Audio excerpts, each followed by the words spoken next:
incertidumbre que ha generado en toda la población colombiana la denominada pandemia del COVID-19 ha recibido distintas respuestas por parte del Estado, como la declaratoria del estado de excepción, la emergencia sanitaria, el actual confinamiento al que estamos sometidos de manera preventiva y obligatoria todos los colombianos, entre otras medidas de índole nacional y de índole local. Lo que sorprende es que al día de hoy las autoridades gubernamentales no hayan expedido el tan anhelado decreto que permitiría la excarcelación de los detenidos, de las personas privadas de la libertad más vulnerables. Y sorprende por varias razones que yo trataré brevemente de explicar.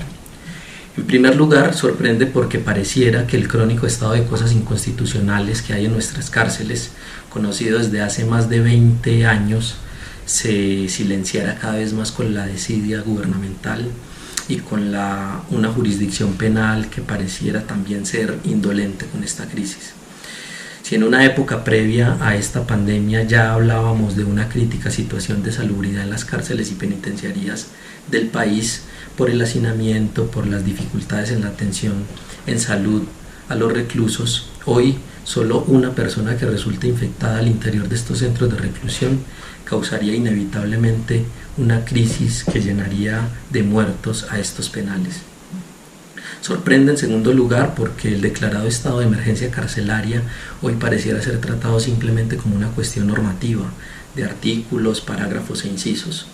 Se olvida que estamos frente a un indiscutible estado de necesidad, donde lo que se reclama es el estatus de seres humanos de esas personas que están privadas de la libertad. Si lo que se pretende es reducir el riesgo de propagación del virus, se debe promover que la detención domiciliaria transitoria se aplique sin restricciones, ya que hay un grupo de población privada de la libertad que tiene un riesgo muy alto. El artículo 314 del Código de Procedimiento Penal nos enlista algunas de esas personas. Por ejemplo, madres gestantes, por ejemplo, madres con niños menores de 3 años, por ejemplo, adultos mayores de 65 años, por ejemplo, personas con enfermedades crónicas o graves. Aquí debe primar un criterio humanitario que ponga la vida y la salud pública por encima de cualquier criterio peligrosista, por lo que no debe haber cabida a ninguna excepción. En tercer lugar, también sorprende porque lo que se anunció como una respuesta inmediata a los hechos ocurridos el pasado 21 de marzo en las diferentes cárceles y penitenciarías del país, pero particularmente en la Modelo en Bogotá, donde resultaron muertos 23 personas y casi un centenar de heridos, según las cifras oficiales, pareciera eso haber pasado a un segundo plano.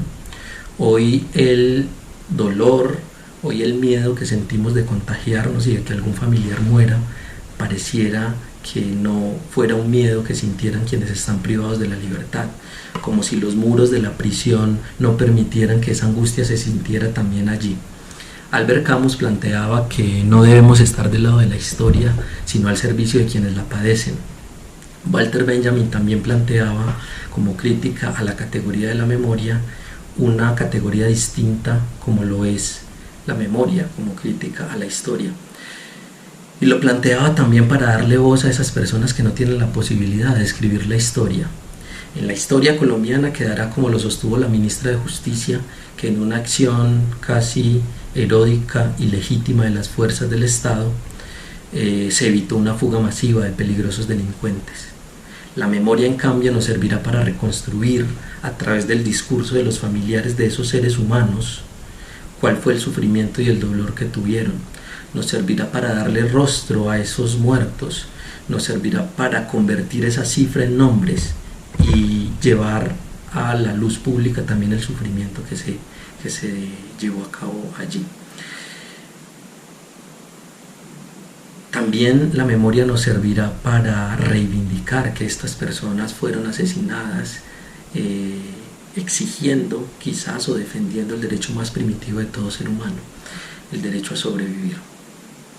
Una última reflexión que tendría para hacer el día de hoy es preguntarnos si la excarcelación debería ser solo transitoria. A mi modo de ver, la excarcelación post-pandemia no solo es posible, sino que además es necesaria. Es necesaria porque ya tenemos claro el fracaso de una política criminal que tiene como pilares el populismo punitivo y una casi exclusiva respuesta penal al fenómeno del delito.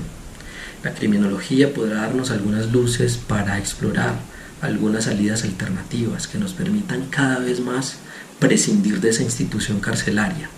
Esto, aunque sea muy impopular, sería lo más justo con la vida y con la dignidad de las personas.